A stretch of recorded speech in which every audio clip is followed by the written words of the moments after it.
Welcome to Cash Plays. And now your host, Bart Hanson. Welcome, everyone, to the August 20th episode of Cash Plays, a conversation with Gabe Thaler. As always, you can email me at cashplays@pokerroad.com with questions, comments, concerns. Give me a Skype, 323-743-8404. That's where you can also leave a voicemail, and you can Skype at bart.hanson. Or if you want to leave a voicemail over at the 877 number, 877-836-ROAD. Now, I did the interview with Gabe a couple of days ago. He was in town from Las Vegas, and it went quite long. So I'm going to go over three quick things before we go to break and then get to Gabe. Last week, I played probably more hours in a week than I have in a long time at Commerce. I played 6 days of 10-20 no limit, about 48 to 50 hours. And I noticed that, after the first day, I was getting a lot of kind of bad beats. I had a couple of all-ins and, got sucked out on. And I knew I was going to put in a lot of time for the week. So I wanted to try an experiment because, 50 hours in 1 week of live play is a relatively large sample size. So I decided that I wanted to make an equity calculator for myself. Because after day one, I was stuck like $2,000 or $3,000, and I just wanted to see how the week was going to pan out. I ended up being stuck $4,000 for the entire week. But what I wanted to do was kind of make myself a little chart on Excel. If anyone is not, familiar with Microsoft Excel, spreadsheet program, relatively easy to use, helps you with, calculating math. You can put certain things in columns and then add formulas and, and such. Now, I'm not sure if there's some sort of live poker tracker that does this for you, but I kind of wanted to go through the thinking process of how to do it so that I could kind of learn more because I made it myself. And the goal of this was I wanted to see how I was running, because the week before I had been stuck maybe 4,000 or 5,000, and I was going to put a lot of hours in this month, and I had a goal, and I found myself stuck, $9,000 after the first 2 weeks of the month, which is definitely not where I wanted to be. So I wanted to see, how I was running in terms of what zero equity would be. And what I did, and again, I think that for all of you that play a lot live, you might want to try this, not just necessarily when you're losing, but also when you're winning. If you're trying to find out how you're playing, now normally it's for people that are running bad. They say, well, am I playing bad or am I running bad? A lot of times if you're winning a lot, again, you can use this formula as well, because you might be, running way over expectation. So what I did is I created a simple spreadsheet in Microsoft Excel. And I wrote in my BlackBerry, or I recorded down the hands that I had all-ins with over maybe $3,000 in the pot. And there was a couple under 3,000 as well. And let's see here. I had 10 for the week, 10 all-ins of at least $2,500 in the pot. So what I did was, and this is in Microsoft Excel, in column A, which is the first column, I decided to take my first pot. And this is a pot where I got it all in with pocket kings pre-flop against king 10 of clubs. And I 2dimes.net it, and if anyone isn't familiar with that, it's a great little tool. If you go to 2dimes.net, you can basically type in the hands, type out the board, and it will give you your equity. Now, this pot had $4,800 in it. The guy only had about $2,400, and he was playing like an absolute maniac. So I typed in $4,800 in column A, row 1. I 2dimes.net the equity, and I had 85% equity. So in column B, row 1, I typed in 0.85 for my equity. In column C, I wrote the formula, and again, you can do this in Excel, equals A1 times AB. So what I'm doing is I'm figuring out my actual numeric equity in this specific pot. I'm taking my 85%, multiplying it by total pot size, and I'm getting what should be my overall equity. In this case, it was $4,080. In column D, I wrote the result. Now, in this column, you're going to have two possible outcomes. You're going to have either you win the total pot, which in this case would be $4,800, or you lose the pot, which is zero. In this case, I lost the pot. I lost my two red kings against king 10 of clubs all in preflop. So in column D, I wrote 0. In column E, I wrote the formula equals D1, remember, which is the result of the pot, minus what my overall equity in numeric terms was, which was C1, which is 4,080.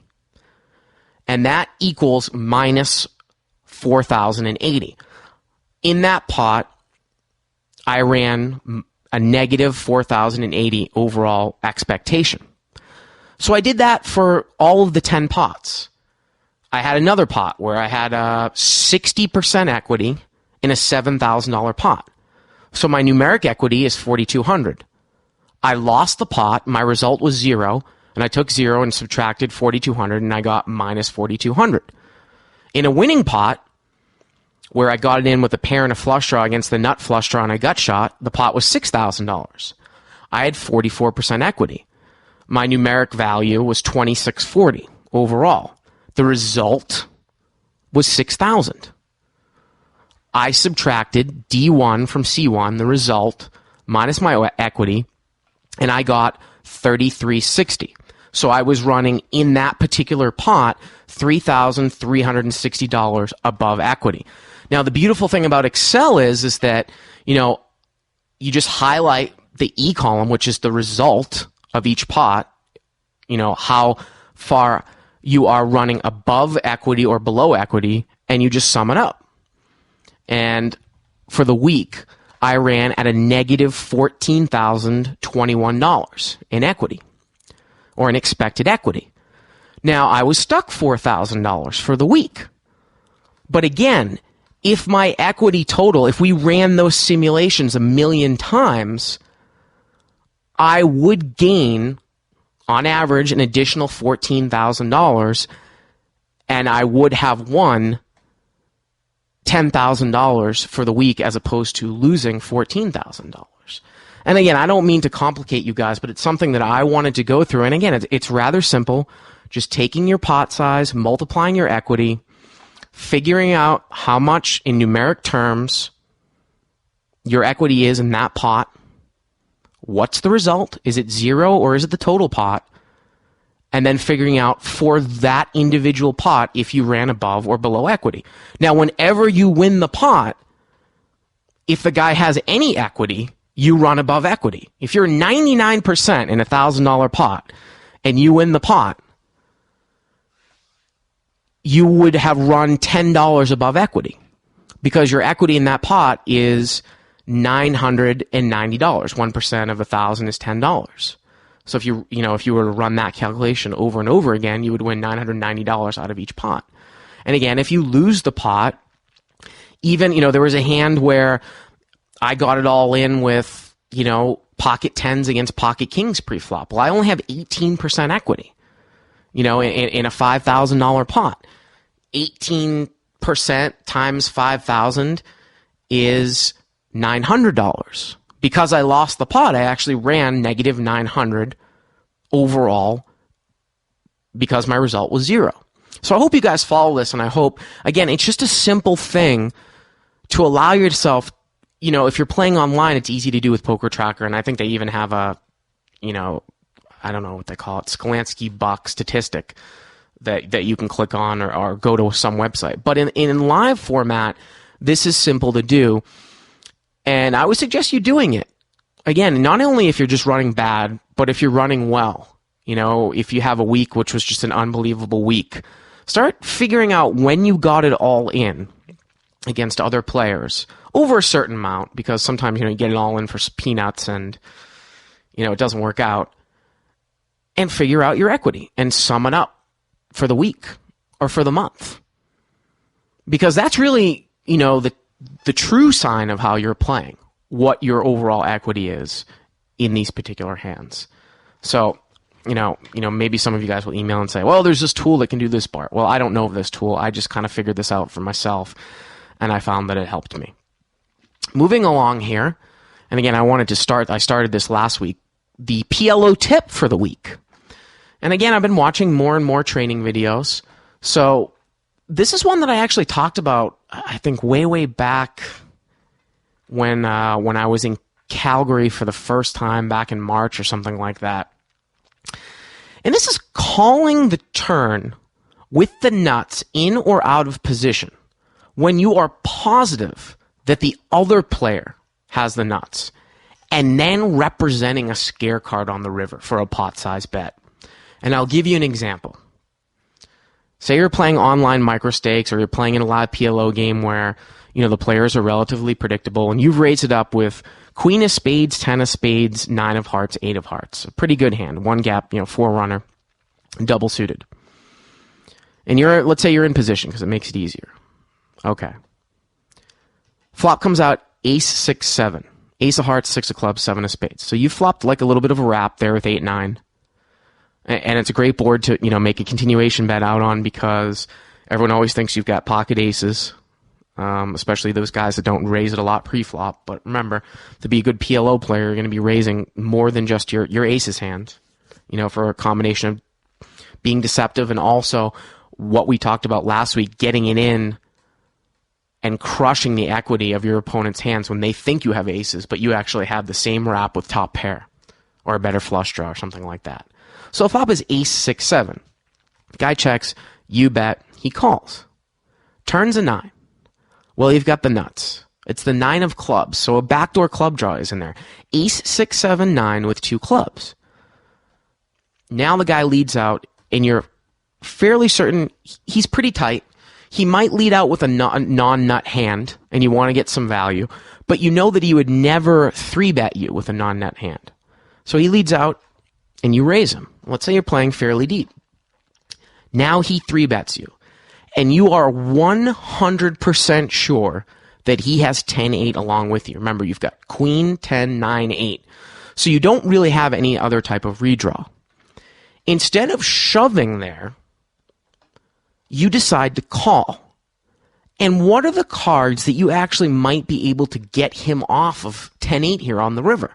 Well, remember, because you're the pre-flop raiser, you could easily have 3 aces, and you could easily have a club draw. So if a club were to come in on the river, or if the board were to pair, and that's actually probably the scariest card on the river, and he checks to you, you can make what looks like a value bet or a pot-size bet and get him off of the same hand. To a lesser extent, if a 10 were to come on the river, you might be able to represent Jack 8, which is a hand that you don't have, although you have one of the 8s. I've seen it at the smaller stakes where people will just make a shove there. And, this is something that's been talked about a lot in the training videos. If you start to see this play, or if you start to see a villain do this play, and you're out of position in a hand, let's say that you were the guy that let out of the small blind, and you actually had the nuts with 10-8, but with a club draw. And you know that your opponent was capable of making this play. What's the best play to make on the river if a club comes? Well, if he doesn't have the clubs and you make a pot-sized bet, he may fold thinking, well, I'm just going to chop the pot and I don't have a flush. But if you check the river, he might try to pull this play, and you can check raise the river now for value, especially if you've gotten a lot of money in pot limit. Now you've got 3 bets in on the turn. You probably have a fair amount of your stack in. So again, very advanced play. You're playing a weaker opponent. You're going to represent a scare card. If you're playing a stronger opponent that you think is capable of this, you might be able to check raise the river for value. And again, that's kind of the PLO tip for the week. One other thing before we go to break. I actually played at the bike tonight because Legends is coming around at the end of the week, and they've been playing a 10-25 game. And we played 10-25 for a while, and it broke, and then I was going and I played 5-10. And I noticed this, and I'm not sure if I've talked about it on the show. but I noticed it twice. So for all you internet guys that, come into the casino and you're not necessarily savvy about live tells, watch out for this play. Watch out for a check over caller who throws his hands up. And I'll give you an example. He kind of throws his hands up and he makes a call. I had completed in the small blind. This actually just happened a couple hours ago. I was recording this on Monday night. Completed in the small blind with 7-9 suited. There were 4 or 5 people in the hand. And the board came out King 9-7 all diamonds. Now, sometimes I play this hand a little bit differently, but I decided to play a little cautiously because the stacks were deep. I was going to check call, kind of see what was going to happen, see a safe card. I check. Under the gun checks. Mid position 2 leads out for about 80% of the pot. Gets folded back to me. I call.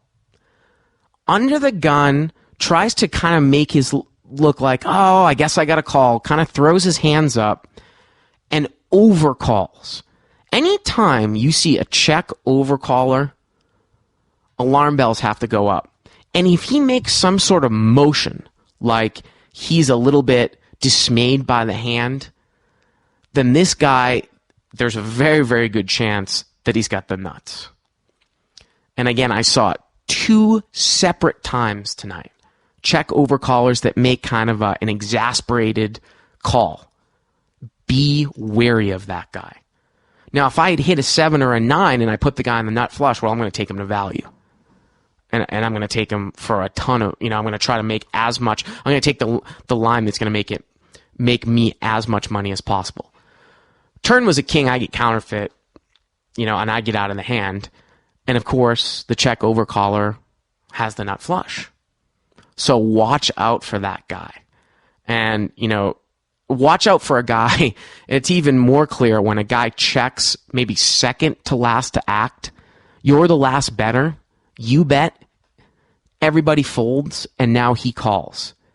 Very, very strange play for a guy to check call second to last to act.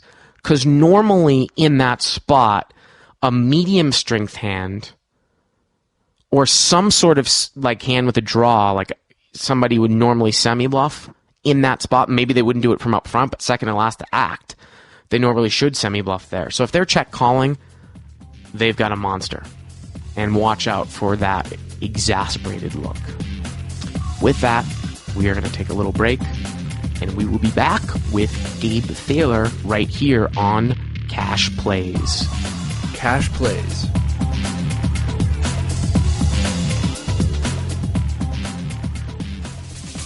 Previously on Poker Road Radio. He's starting to hurry us. And now my partner and I were playing for a lot of money. I think Huck was my partner. We both hit really bad putts to 5 feet away. And I said, you motherfucker, what are you rushing us for on this fucking putt? And Yosh just started screaming and yelling. And I cannot imagine he took his putter and he threw it as fast as he could. I mean, it was like 7 feet over my head. He clearly wasn't trying to hit me. But I mean, he could have killed me, is what it boils down to, right? so now, he gave you the whirly bird. That's true. He buzzed the tower. So now he and I started a fist fight right there on the 9th. What? Wait a minute! I thought your only fist fight ever was with Grizzle. I think Yosh would kick your ass. Don't miss a moment. Tune in to Poker Road Radio and get all the action from the tournament circuit. Cash Plays. Welcome back, everybody, to Cash Plays. I am Bart Hanson with today's guest, Gabriel Thaler. Gabe, thanks for joining us on Cash Plays. It's interesting. When we first started doing this show, you were one of the guys that people actually requested the most for what we call a conversation.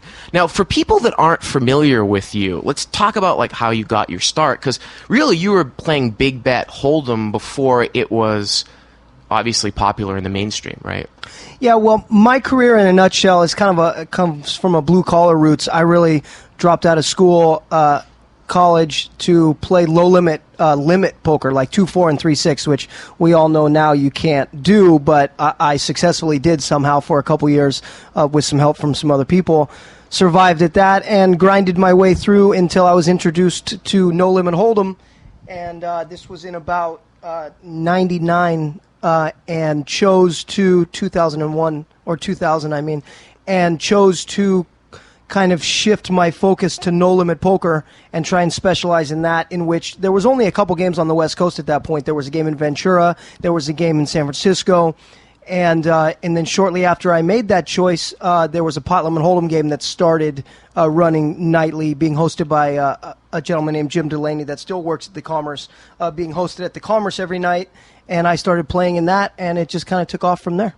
Now, it's interesting, too, because I had always heard the stories about the pot limit hold'em game that went on at Hollywood Park, too, pre-2003, 2002, with some of those original guys that, made such a huge amount of money, like Scotty Lundgren and those guys. When I was kind of researching this, and I found that there was that pot limit game, when No Limit first started to be played in cash format after the poker boom in 2003, what was the difference then? I'm not talking. Everybody knows that in the beginning, the first year, it was just free money basically. But before the time that poker was really popular, tell us about the state of the game then in terms of pot limit, and tell us a little bit about the difference between pot limit and no limit.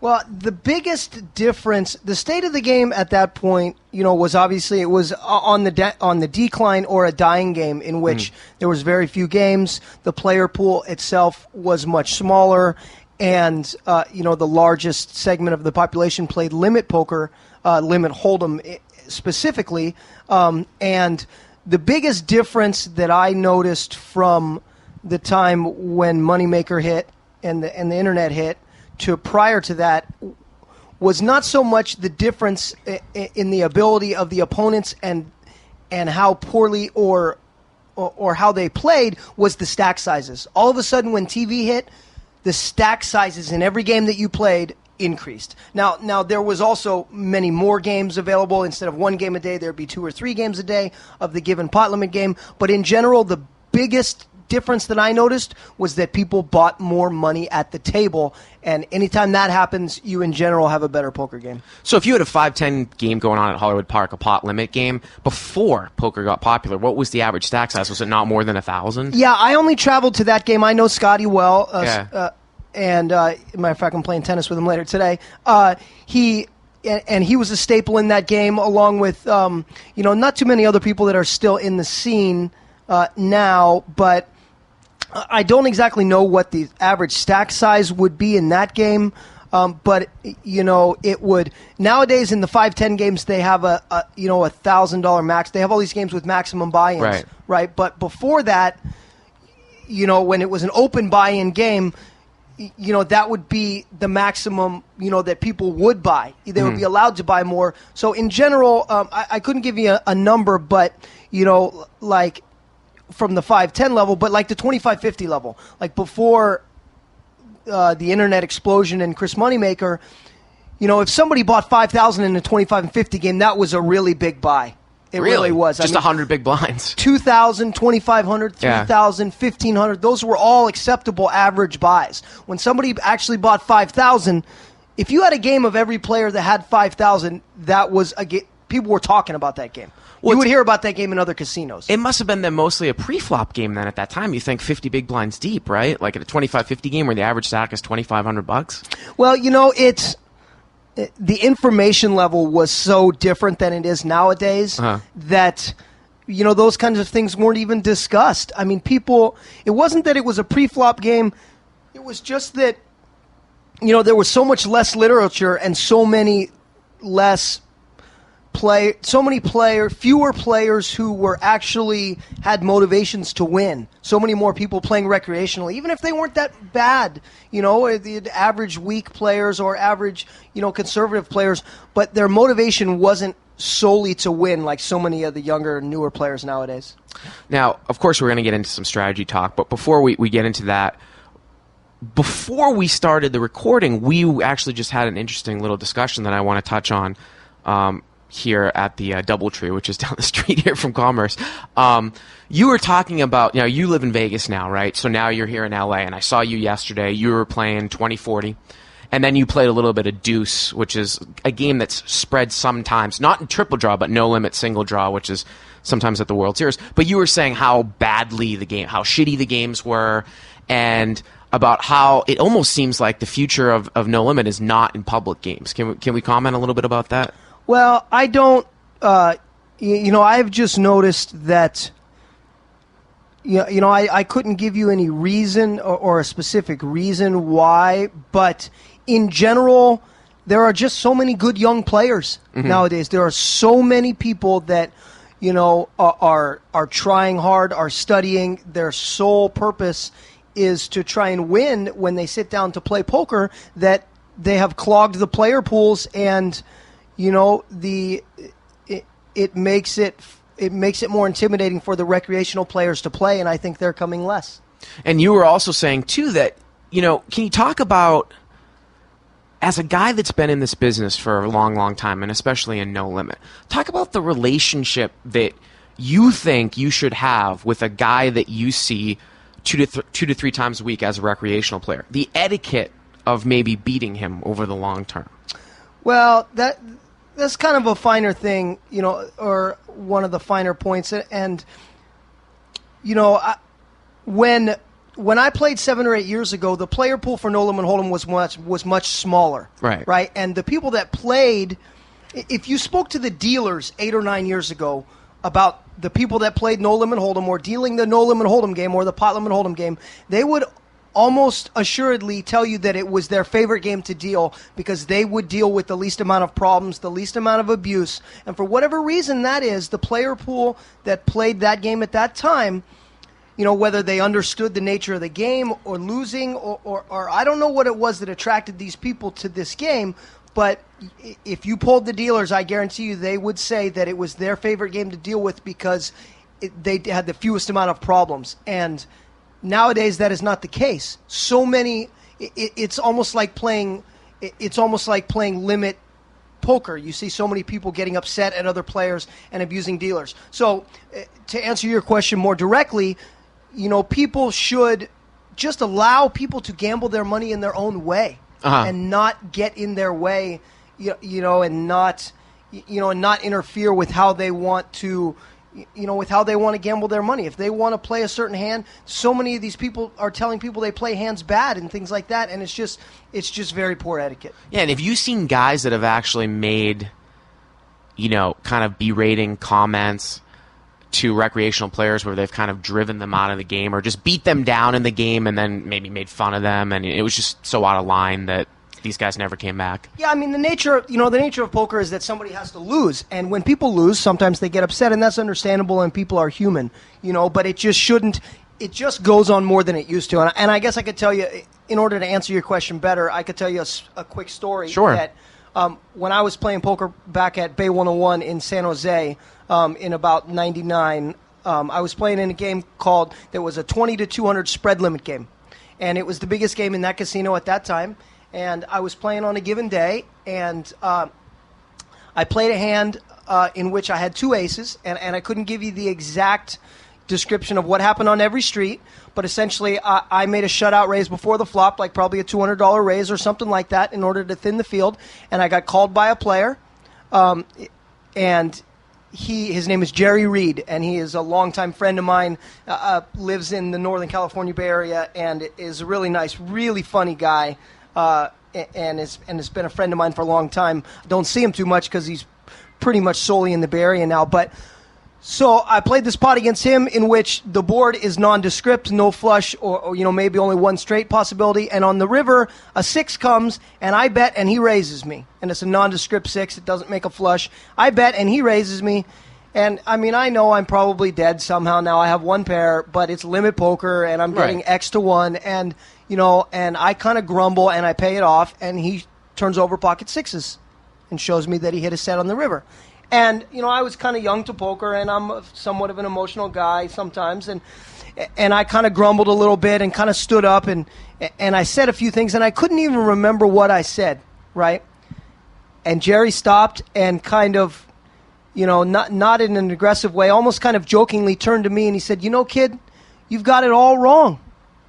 And I said, I don't, and like, I really want to hear it from the guy that just sucked out to me right there. Right. I've got it all wrong. Right. He's telling me, look, you got it all wrong. And I'm like, Jerry, what the fuck? And he says, you are not supposed to berate me. you're supposed to buy me lunch and find out when I'm going to come to the casino again. And, a light went off in my head there a little bit because he understood his nature so well and was able to talk about it, that he knew that he was an underdog and that he was there to play recreational and these things, and that I shouldn't take it so seriously and that I should never, under any case, make him feel like he's not supposed to take the worst of it. Right, and, right. That really led me along, the idea is that, you have to allow people to gamble their money how they want. That if there weren't people out there losing money, that any of these young kids, any of these people, any of you guys listening to this show that are trying to win, you wouldn't have anybody to beat. It's funny because I didn't even, I wasn't even planning on going this direction, but I just want to talk about this a little more, too, because I see online kids, you don't get a chance to talk to, like, a guy like you who's been around live poker for so long, but I see a lot of these online kids when they come and play live, and, now the games are tougher. Now there's like 5 or 6 young kids, and they don't say a word. And then maybe 2 or 3 guys having a couple drinks, come onto the table and they're like, "Hi, how you doing?" And the kids say nothing. And they don't really make it like a welcome atmosphere. And I've never really talked about this on the show, but, maybe I'll go into more, in detail. But they just, as a professional poker player, everybody's kind of almost like a hedge trader. Like, you're supposed to be, you're supposed to be there so that those guys can play, right? Well, even if you, that's absolutely right, but even if you took that motivation out of it, like, who the hell wants to play in a poker game where a bunch of guys sit around and nobody talks? Right. And who cares whether you're trying to win or not? That's no fun. Right. Not even the guys that play every day that are trying to win. We do this because, a lot of us do this because we weren't very good at having a regular job, and we were lucky enough to find something else to do. So, we want to make it kind of fun. So, who wants to sit around in that environment? But, if you took it to the extreme in which you are actually talking about what is best for creating an atmosphere for people to lose their money in things, which is the nature of a poker game, right. You would want a loose, fun, semi-challenging, atmosphere where, people feel okay that they can go out on a limb and do something with their money and not feel socially repressed when they turn their hand over. Right, right. Like, oh my God, that doesn't promote gambling. And in any game, even casino games, the casinos go a long way to promote gambling. Anybody that's in a game, even if you're a recreational player and you're not sure that you're going to beat the professionals, or, if you get the professionals in a different mode than they're used to being in and they're a little looser, that increases your chances to beat those guys too. So you guys out there listening that might not necessarily be professionals, you want to get them to open up and promote an atmosphere where people feel free and are going to take more chances, because that just creates a better poker game. Now, I interviewed Daniel Negreanu a couple weeks ago, and we were talking about the differences between online and live play. First of all, do you play online at all? I do not anymore. I played quite a bit in basically the year 2004 when Ultimate Bet opened up their 10-25 and 25-50 no-limit hold'em games. I played a lot that year. I played over 2,000 hours. But due to a number of things, I maybe didn't earn as much as everybody in the world said they were earning, and I just kind of tended to not like it. I would get frustrated much easier than I would playing live, so I kind of made a conscious choice to give up some potential earn and not play. Because Daniel was talking about how, all the kids that play online, of course they just, and he was saying it was a really big thing that they undervalue the presence of physical tells, and not even necessarily just physical tells, but betting patterns that you can kind of pick up live as opposed to online. So, if you're comfortable in your own environment live, what sort of things do you have to say to kids that are online about, say, physical tells in general? Well, the number one thing I would say to the kids who are online is please stop playing, because you're winning all the fucking money. And just go trade stocks or do something else, okay? Because you're ruining it. But no, I'm just kidding. And once again, they're not all kids, and they all, amazingly enough, I didn't want to give them credit right when they first came out, and maybe at that point they didn't deserve it, but they can all play. They can just play. They can flat out play poker. And that's, it's kind of shitty. It's great to see people. It's great to see the nature, and that so many people can be good at this game, but it's also very annoying that there are so many good players when there didn't used to be. But what I would say The biggest difference for me is not the physical tells per se, because no matter what people think, those are just guesses. And even people that think they're super geniuses when they make a great long call, all you did was make a guess. And your instincts told you to do something, and you listened this time, but it doesn't mean you're going to listen every other time and be correct, right? The number one thing in the difference for me from playing live and playing online is the information level, right? When you're playing live, I immediately know that you're white, that you are somewhere in your 30s, right? That you're drinking coffee and not alcohol, that you have headphones on, that you have a baseball hat. And all of these things allow me to create a certain assumption about you and the way you're going to play. Right. And when you're playing online, you're not able to make any of those assumptions. So in general, I think your overall collective information level is just much lower, and you have to make a lot more borderline decisions because of it. Now, some people would say that, like, with the advent of Poker Tracker and heads-up displays, which is basically statistics that are overlaid on the screen, that they get an idea of the math of the guy instead, as opposed to maybe a guy's look live. Right, that could very well be the case. When I stopped playing online poker, Poker Tracker was not really very popular, and I have not used that software. And I know people that are successful in online that use it, and people that are successful that don't. Right, so I'm sure that it does raise the information level, and those are, the information that it gives you, if you use it correctly, can be very advantageous. But I can't really speak as to whether that evens the playing field or not, because I haven't used it. But I'm sure that that it does give some of the types of information that I get from visually seeing people. Well, let's get into some strategy now. Of course, most of these guys that are coming in that are playing online are playing basically 100 big bets, 100 big blinds deep. They've started to invent 200 big blind tables. But what I've found is that guys who play in kind of that restricted buy-in format have real leaks in playing the river. So I want to ask you about river play and about balancing value betting, balancing check raising the river for value, check raise bluffing the river. And I guess lastly, do you ever, and maybe you can answer this first, do you ever check a hand that you think a thin value bettor will bet on the river but won't call your bet? So you're actually check calling, not necessarily to induce a bluff, but to actually make more value because you think if you bet, he might not call. I'm sure, the funny thing is of course it depends, I'm right? sure that every one of those things that you said, yeah. I will do and other people will do. Mm-hmm. And they are all usable. And it's a matter, it depends on what the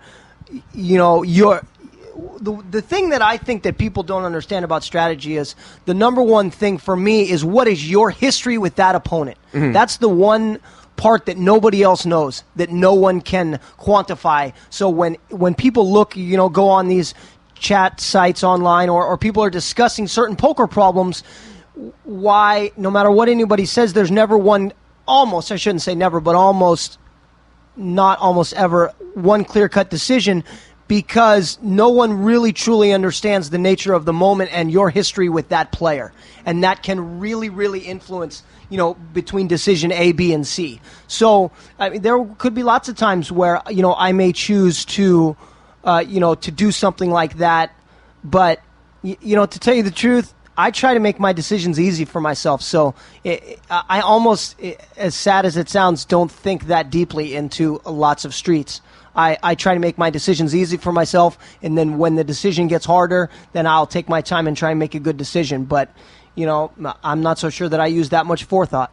Well, have you, say, made the term metagame, like overall, long-term, basically history with a guy? Have you check raised the river on a guy so that he won't, this is probably most likely against another regular pro, so that he won't continue value betting you thin on the river? Have you done that? Sure. Absolutely. I mean, that is how you have to punish somebody that is going to continue to get, it falls into the line of a saying that I like that I stole from somebody else that, that,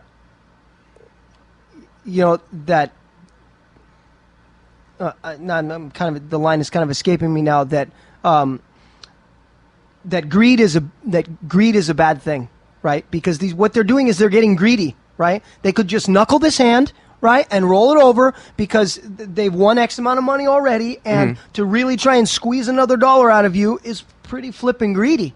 Right? So sometimes if you continually face opponents like that, you know, you would have to do both. You would have to punish them by check raising them, you know, bluffing and making them fold that hand, or check raising them for value, you know, with a hand that's slightly better than theirs to see if they're going to get stubborn and make a long call.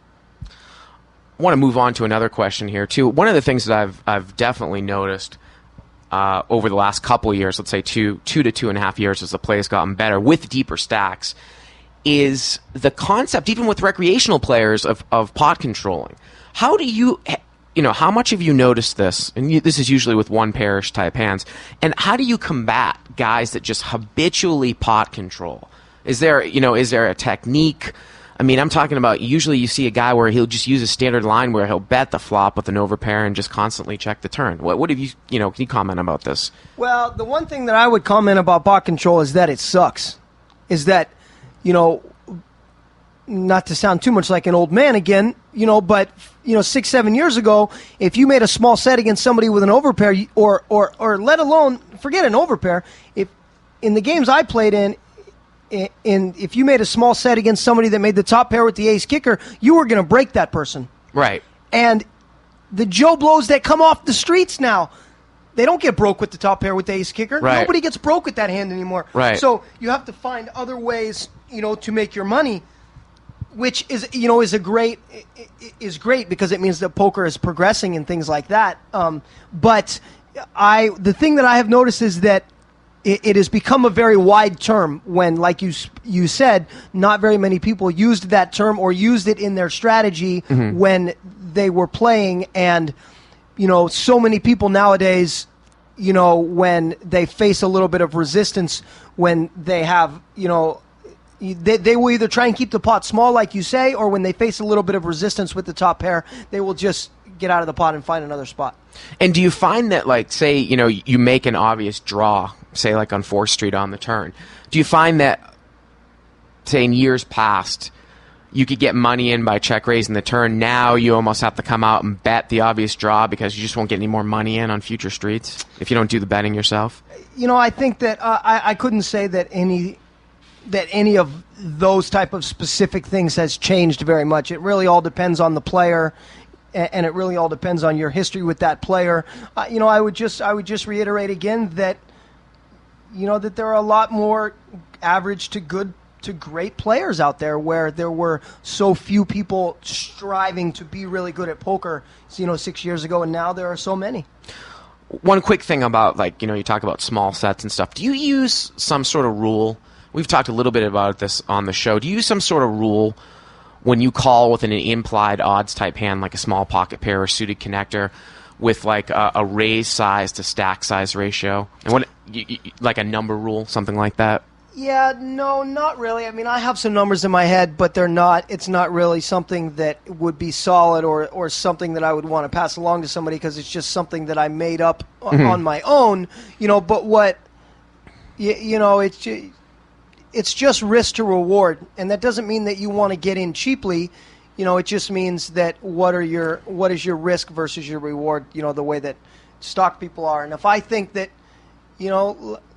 like I might call a $5,000 bet before the flop if the guy's a fucking maniac and he's going to give me his money for sure if I make it, even if I'm only getting, 3 or 4 to 1, especially if he is going to rebuy and lose a lot of money after that. Now, there are extenuating circumstances, so I wouldn't say that there's any given one number, that it's a situational thing. Well, that's an interesting concept, too. So you're saying that you might even take the little bit of the worst of it in terms of pre-flop equity with say, stack size to raise size, because if you do break the guy, so much more money in kind of tilting values coming on the table later on. Yeah, part of poker are all of the extra things that go in, which is why, like the situation that we spoke of before we got on the air about so many of the pros nowadays that I've noticed that don't give an inch, that they'll call string bets on people, and they'll use all of these angles that are provided so that the game is on an even playing field, but what they're really doing is they're abusing those angles, and they are creating an environment where they're abusing those angles and they're not creating an environment that is actually in the long run beneficial to them, where they should just take the worst of it a little bit because it's going to create a better situation for them in the long run. And that's the same thing. I mean, I've taken the worst of it tons of times in my life. Why do I don't try and take the best of it all the time. I just try to do what I think is going to earn me the most money in the long run. More on the topic of playing, say, 100 big blinds deep versus super deep. We had this guy on the show. It was actually my first interview. His name was Simolius. He's one of the top online players. And he only plays online, usually 100 big blinds deep, but when he comes to the casino a couple times a year, he plays super deep, like more than 500 big blinds deep. And he was talking about that when you play that deep, if you can't fold a set with the given action in a hand, playing that deep with a guy that's also playing that deep, that you have no business playing that deep. And I've heard different theories because some guys will flat out say, I never fold a set at any time. What's your feeling about playing that deep and about big hands? My feeling is I don't like to play in any poker game where people fold sets. I try and find other poker games because that's so fucking good. I don't want to buy in so deep that I have to fold sets. I mean, sets are hard to make. I mean, I want to try and break somebody. Now, I mean, if it's, if you were up against a completely predictable player and it's, ace 10-3 and you got 3 threes and he was the triple raiser before the flop and now he shoves it all in, right? Maybe, you're going to make a lay down here. But I just try to play a stack size and to play in games in general where though I don't have to face those tough decisions. I don't mean to say the same thing over and over again, but I try to make my decisions as easy for myself as I can. And, so I try to not put myself in positions where, I face tough decisions every day, but I don't want to face them every hand. Right. And what would you give some sort of general guideline or any type of advice for some people that play, they're accustomed to playing only 100 big blinds deep, and now all of a sudden they're playing deeper? How does the game change? Well, my first question would be why? Why are they playing deeper? Well, maybe they're playing online and now they come live. And so why don't they just buy 100 big blinds again and be in their comfort zone? Why? Well, a lot of people will say that, if you're the better player, you'll have more of an edge if you play with more money in front of you. Right. That is true, but the point I'm trying to get at is that if you have a given comfort zone, why would you deviate from that? What is it? The ratio doesn't go up proportionately. If you buy 100 big blinds and you're going to earn X, and you buy 200, your earn did not double. It went up somewhat proportionately. So the things that I would say to them is, if you're really, really trying hard to win, just quit poker and go do stocks because we have enough of you in the industry. No, I'm just kidding. I would say, I would say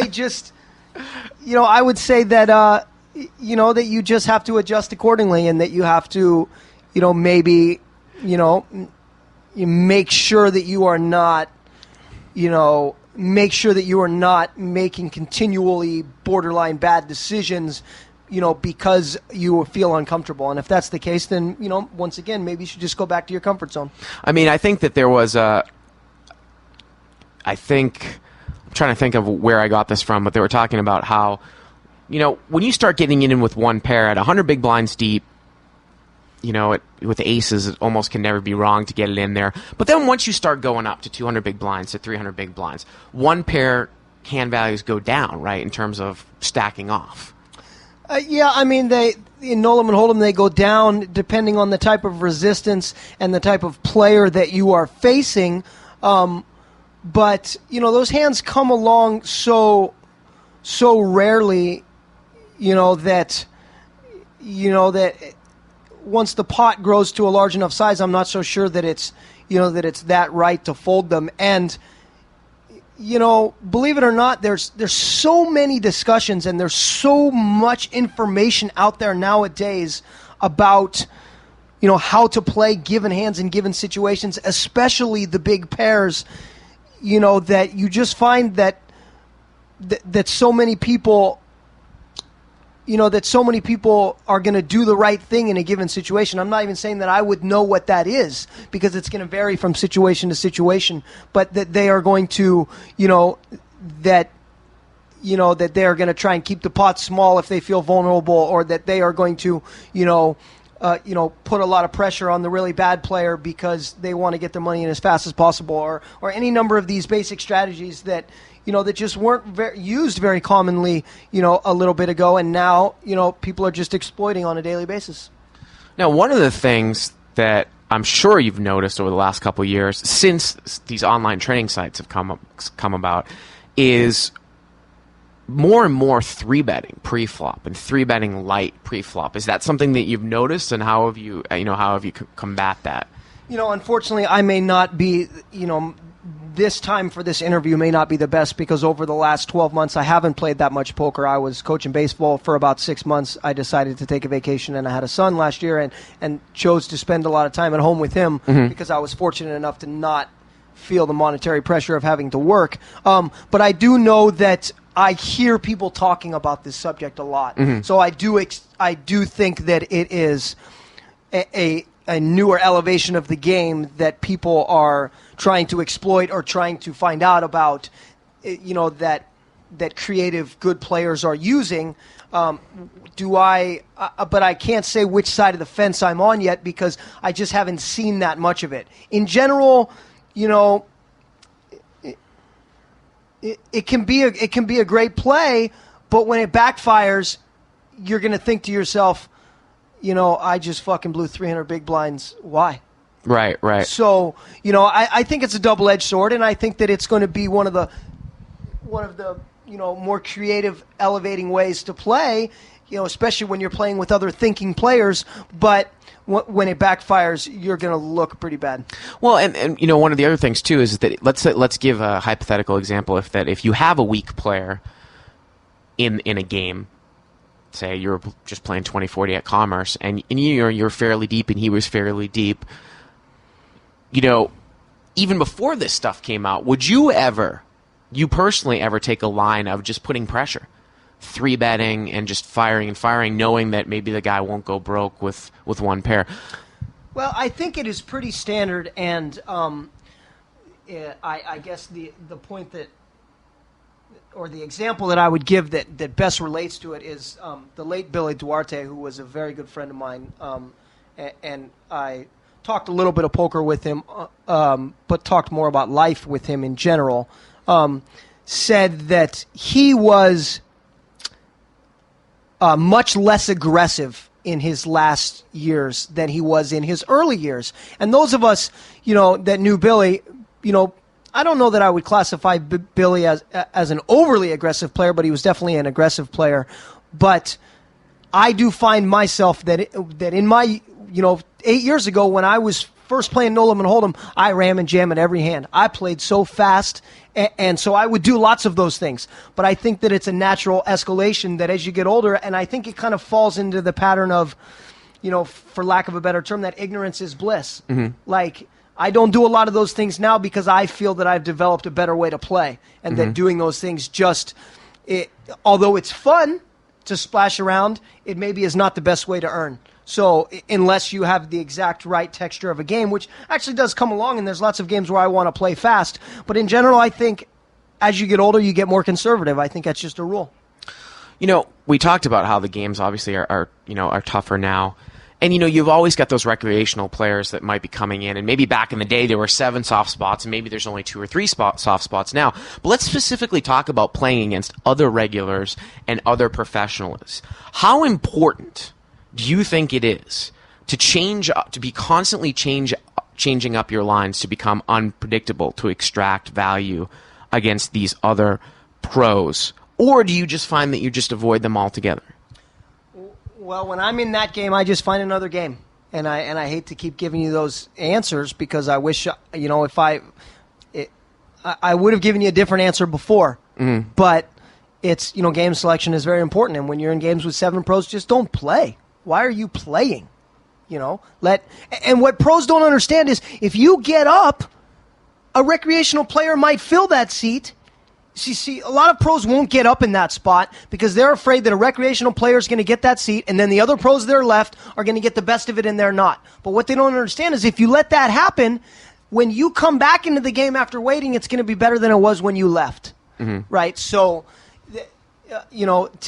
repeat your question one more time. I got a little off topic there. Well, I was just talking about when you get involved with other pros, how important is it to change up the lines that you take in a given hand so that you're not predictable? Well, I gave, I have always felt that, and I said a little of this one time to ESPN that ended up getting aired on national TV about 4 years ago, my one little solo appearance on ESPN, was that I felt that playing poker had lots of similarities to pitching in baseball. So not to get completely off topic, but in a nutshell, pitching, because I was a baseball player, and maybe it's just that's how my mind works, and I think of things like that. But pitching is the art of keeping the hitter off balance, in which you want to upset his timing and get him to not strike the ball cleanly, get him to strike the ball but not cleanly, so that you can act in a defensive manner, right? And playing poker hands against an opponent on a repeated basis, I think, has a lot of similarities. Because what you want to do is you want to keep him from being able to attack you, and you are the ball. And so you want to keep him in a defensive posture. So you have to, do things differently than you would normally do in order to keep him. But the reverse of that is sometimes you want to just continue to do the same thing against him because he is going to expect you to do something different, and that in itself is going to keep him in his defensive posture so that he cannot, just really take a good shot at you and attack. So the things that I do, I absolutely do try to mix it up against people that are thinking players or other professionals that I've played with on a regular basis, because they are going to find your patterns, and that is one of the bigger challenges, that you need to find ways to keep them off balance. And sometimes that's just doing the same thing all of the time because they would never expect that. But most of the time, you have to mix in a curveball. Now, it's interesting too, because you said game selection is everything, but what about the concept of weak pros? And I'll tell you this personally. In the 10-20 game at Commerce right now, 2-3 years, I don't know if you ever played it before, you started playing it when it was first spread. 2, 3, 4 years ago, maybe 5 to 10% of those guys were pros. Now you go in that game, and it might be 50 or 60% are pros. But I think the game is still great because I think that the pros suck that are in the game. Well,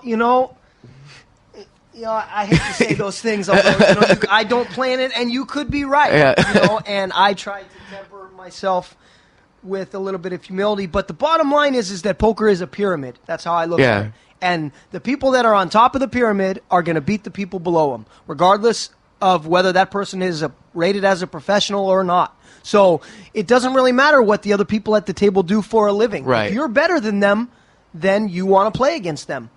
Because you are going to earn against them in some way, Right. or if you are going to exploit some weakness that you have noticed in them. And, so correctly identifying where you stand in that pyramid, it's something that a lot of people don't do. A lot of people think they're great at poker and they're only good. Well, I guess, and I totally agree with you, and I guess the point that I'm trying to make is that as there are more and more players that are very competent in the game, and as there might be, say, less recreational, has the game changed where if you put a lot of time in to the game is still much more profitable because you are that much better than other full-time players, that pyramid. Absolutely. The people that that have the most skill level and put in the most effort and put in the most hours and are thinking about the game, talking about the game on a daily, average, everyday basis, those people are going to beat everybody they play regardless. So, the game and the situation is still going to be great for them. And, but there are so few people that have the discipline to be able to do that, that the pros generally end up just trading the money back and forth.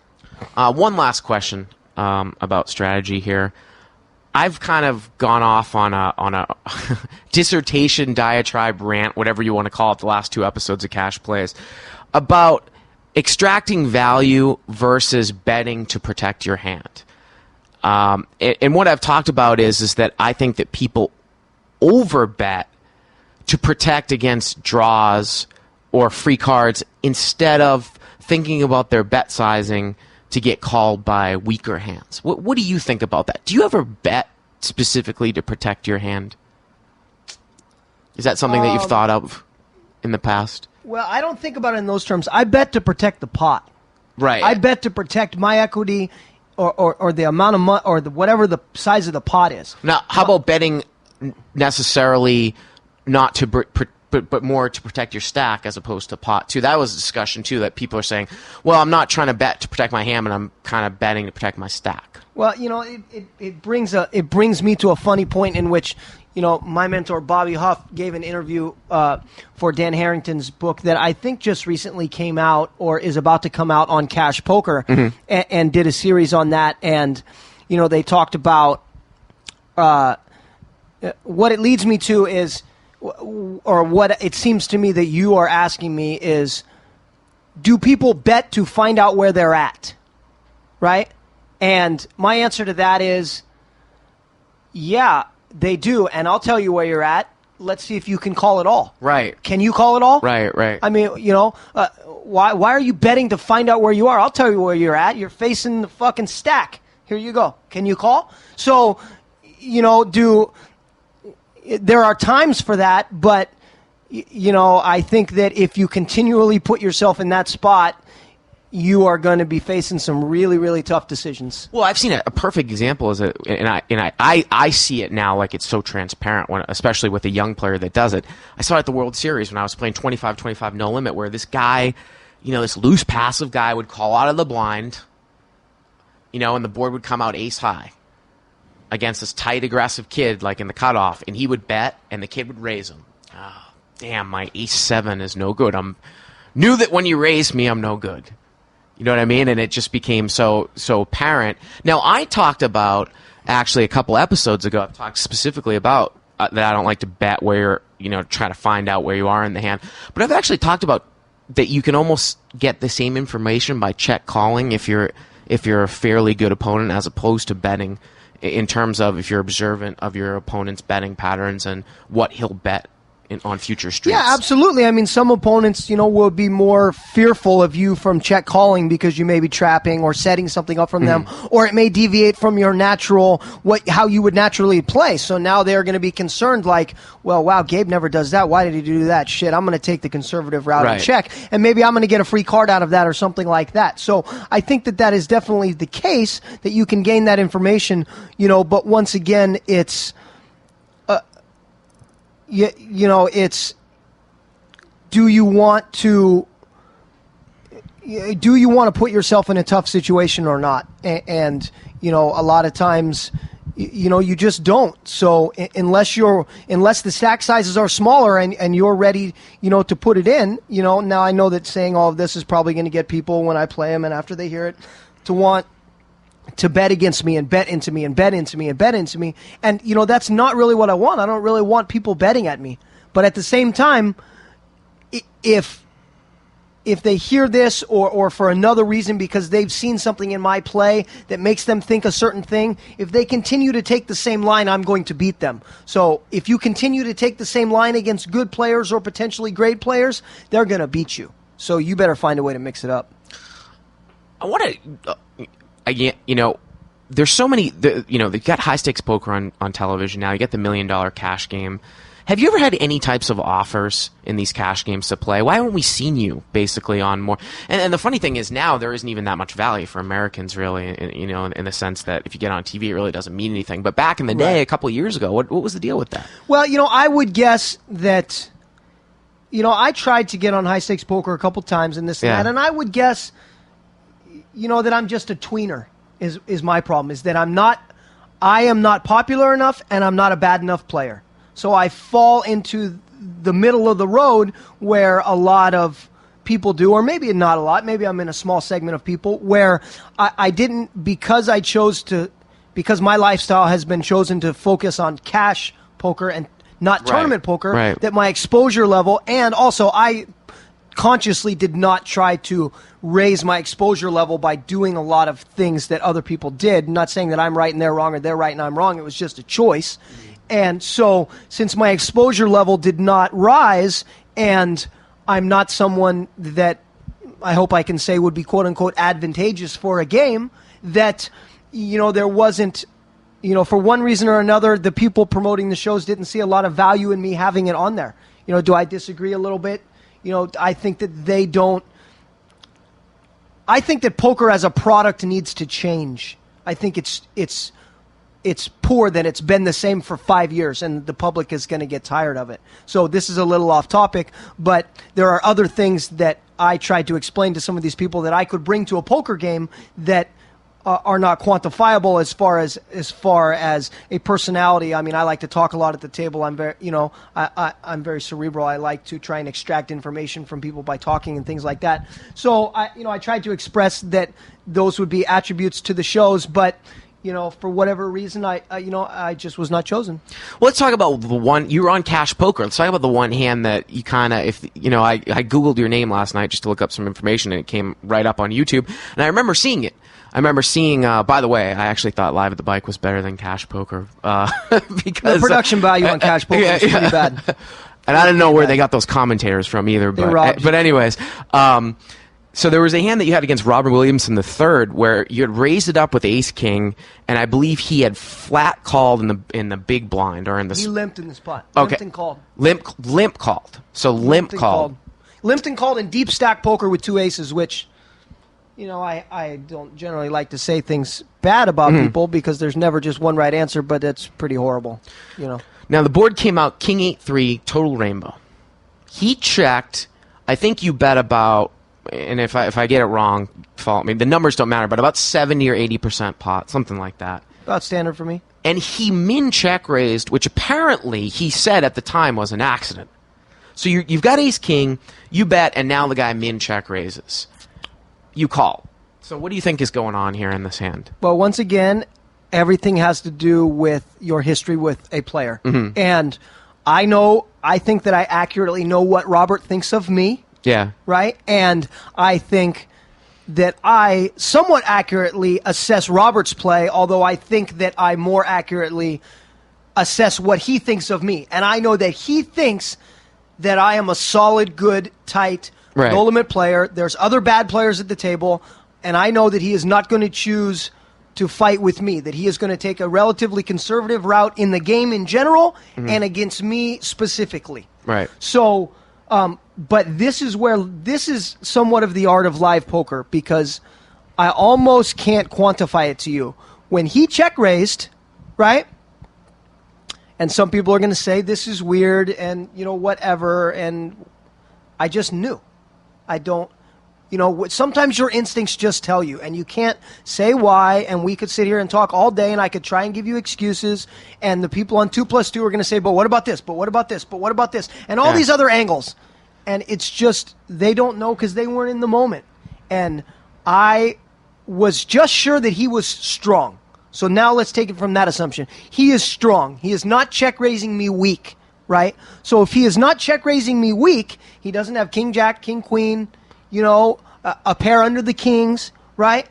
He can't have King 8, 8-3, King 3. He's not a player that can have those type of hands. So he's check-raising me strong in some way, right? With no draw on the board, right? So, sure he can have Ace King, and we'll proceed from now on, but the raise was too small to where I couldn't fold in case I was wrong, and I wouldn't necessarily ever advocate folding in that spot, even if you thought the other player was strong, because you don't quite have enough information yet, to continue to proceed. You may get more information later that may change the way that you feel. So he check raised me, and I called it. It was essentially a minimum check raise. Right. Turn paired the bottom card right on the board. It was a 3. Now he checks. Now, the thing about this show that kind of irritated me was that we couldn't tell what the stack sizes were. You checked behind, and I thought to myself when I was watching this again last night in detail, damn, I really wish I knew how much money they had both. Because I'm assuming what might be going through your head here is that it's a concept that we've talked about in the show is you might be either way ahead or way behind. Maybe he's checking 8s full to you on the turn. And are you checking behind there kind of for pot control to see what he comes out and does on the river? Well, it's okay. We could recreate it. It was the blind structure was exactly 1/4 of high stakes poker because Barry Greenstein had designed it, and that's how he designed it, right? So high stakes poker at that point was a 300, 600 blind with a $100 ante. So we were playing 75, 150 with a quarter ante. Okay. Right? Yeah. So my initial raise would have been to about 600, and my flop bet would have been about 1,800, right? So, and my stack size, I believe, was 30,000, right? So, well, I bet 1,800 on the flop, and now he has check raised me 1,800. I might have only bet 12 or 1,400 on the flop. I probably wouldn't have bet 1,800. Probably bet about 1,200 on the flop, and he probably min raised me to like 24. So you get 24 on both sides. So the pot has about 5,000 to 6,000, right? And I have 5 times the pot left. Okay. Right? And I think that he has relatively a similar stack size. So what goes through your head when you check behind there? Well, when he checks the turn, the chances that he's flopped a set has gone down because another 3 has appeared. Now that's a small, that's a small change in the situation, but it still is a change, right? The 3 is paired, so the chances that he flopped a set have gone down a little bit because another 3 has appeared. And when he checks, if he was check raising me bluffing or with a marginal hand like 2 jacks, 2 queens, 2 tens on the flop, there's not a lot of value in me betting here because I'm not going to get called, and I'm definitely not going to get called twice. Right? I can't get called now and the river. Right? So when he checks here, I am intending to pay off the river. I've decided that I am going to check now and pay off the river. Use your term of pot control because I want to allow myself to get paid a bet by the king, jack, or king, queen if my assessment has been wrong. I want to protect myself against getting bluffed out from the same hand if he's got the ace, king. And I want to give him a chance to bluff if he's got the worst hand. Now, if he's got a best hand, I just want to pay off one more bet and be done. Right. So at this point, I just decided that I'm going to check, exhibit a little bit of pot control, and plan to pay off the river. Bang, river's a queen. He comes out and what seemed like on TV quickly bets pot 6,000 on the river from up front. Yeah, and I don't think it was 6,000. I think it was 8,000. 8,000, wow. And the I think it was an overbet of a pot. Maybe it was 6. But if it was 6, there was barely 6 in the pot. Okay. Right? Yeah. So at this point, it is just a judgment call. And the funny thing is I looked up, to digress a little bit, I looked up on, a little while ago when my wife happened to Google my name, she wanted to see something because we very rarely pay attention to any of that stuff. But anyway, and that came up. She had met somebody with my exact name, which is very rare because I have a very unique name. Yes. So she had Googled it. So that came up, and we saw this thing, and we looked at it, and then we looked at the posts that were there on it, and all of these guys were saying what a bad laydown it was, that that I'm going to allow people to pound at me, that can never be a good laydown, regardless because of the math and all of these things. And I was intending to pay off the river in general. Like, if I had a plan, my plan on the turn was to pay off the river. But when he bet the river, he was not trying to get called by a marginal hand anymore. He was not. Because I just know Robert. Unfortunately, it stinks because I wish I could give you a more descriptive answer. And there's a few things. But it's a feel thing, right? There's a few things that I don't want to say, because even though all of the information is out there anymore, so I'm not so sure why I don't. But it's... it has to do with my history with Robert. And at that point, he was not trying to get me to call him with a marginal hand. So my hand just can't be any good. It just can't be any good. And I have learned over the course of poker that I try to, in general, follow my, not necessarily patterns because that's the wrong word, but plans.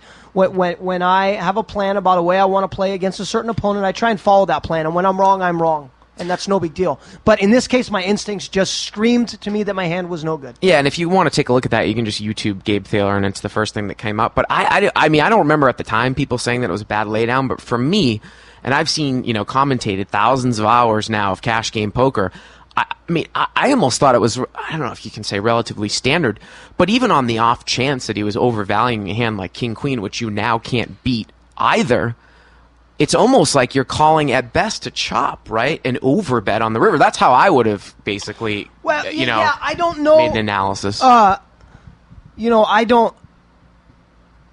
I mean, I can't say that it's a. I mean, I can't say that it's a great hand because I'm the one that played it, so I can't say that from the inside that it was great because I wouldn't say that about myself and whatever. I just know that I feel like I correctly followed my instincts in that situation, and that some of it had to do with his bet size. When he bet that big, he wasn't selling me some marginal hand. He wasn't selling me the king jack with the queen on the board, protecting against having to call 6,000 himself. Right. Checking and having to call 6,000. Right. Plus, Robert is a tight player. He doesn't want to play with me. So the fact that he played his hand on the flop at all means that he has a really good hand. Now, I would have not ever thought that he really, had two aces. I thought that, actually him having two kings and flopping the top full was more likely because why would he just limp and call under the gun with two aces there when there's so much left in your stack? I think that's a pretty poor play. So I couldn't say that I had narrowed down his hand range, but I just felt that I was going to trust my instincts in that situation.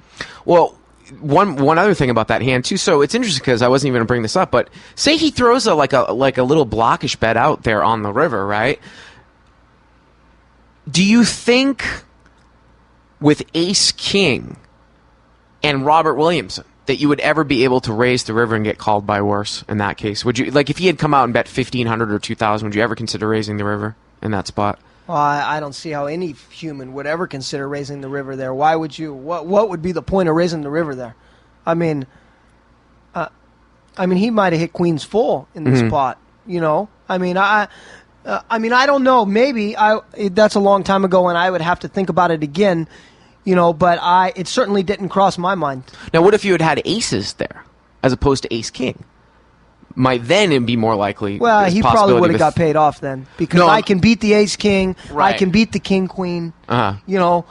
The only thing I can't beat is kings full, eights full, and 4-3s. And then if he just hit queens full in the river, I'm just unlucky. So if I'd had two aces, he would have had a much better chance of getting paid off. But once again, if I'd had two aces, the whole situation would have played completely differently. And that thin raise, though, on the river, does it become more of a possibility? Like, he comes out and he bets 1,500 on the river, you got two aces in that spot. Now you've got aces up. Now is that a spot? I wouldn't say that I never do it because I don't like to use terms like never and always. And, I guess I shouldn't have to worry about giving away too much about my game because everybody knows everything about poker anyway now. But, when you try and, when people try to do those things against me, they better watch out. When you try and thin value raise me on the river, you may get called sometimes, and you may not, but you also may get the hammer dropped on you. So if you really want to take that course of action, you have got to be ready for everything that might happen. So in general, if I'm playing a person that can never drop the hammer on me, sure, I might do that. But if I'm playing people that that I respect, which I try to respect my opponent, I try not to get that greedy. Well, Gabe, thanks for taking the time. I really appreciate it, and good luck there back in Las Vegas. I really appreciate it, Bart. Thanks a lot. All right, that's going to wrap things up for this week. We will see you next time right here on Cash Plays.